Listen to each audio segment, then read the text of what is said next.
I think there will be a lot of discussion of gun control, and that Hillary Clinton will try to paint Bernie Sanders as being out of step, and that Bernie Sanders will fight back in his usual sort of colorful way of discussing how reasonableness is really important in the debate. Both sides are important.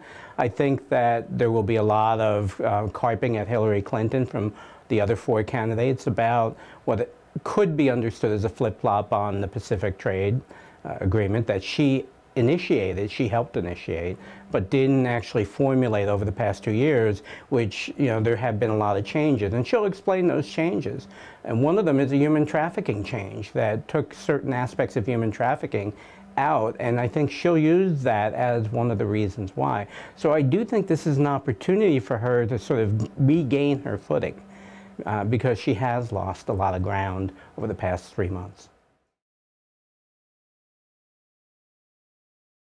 I think with Sanders, you're going to see a lot of sort of very practiced genuineness, which sounds like a contradiction in terms, but Bernie Sanders has honed his craft as a politician for almost 40 years, and he's done a great job of being an outsider and a contrarian and somebody who is focused on sort of social democratic issues. And so I think you're going to see a lot of sort of presentation of that character, which is very, very well defined now. You know, Hillary 2 weeks ago probably had a different strategy going into this than she does now. 2 weeks ago, we didn't hear the supposed Speaker of the House refer to the Benghazi hearings as a way of undermining Hillary's candidacy. And there wasn't yet another shooting, a mass shooting, that sort of reawakens our understanding of how difficult the issue of guns and violence are. And Hillary seems to have really hit her stride on that. And so I think we're going to see a much more confident Hillary, a much more strident Hillary, and a Hillary who pretends to be an underdog.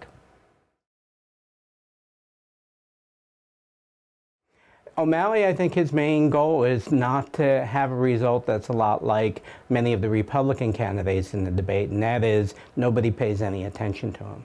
So O'Malley kind of has the same problem Rand Paul had, Chris Christie had, and he has to actually get people to pay attention to him. And so he's got to do something kind of like what Carly Fiorina did in the last Republican debate, and that is get attention.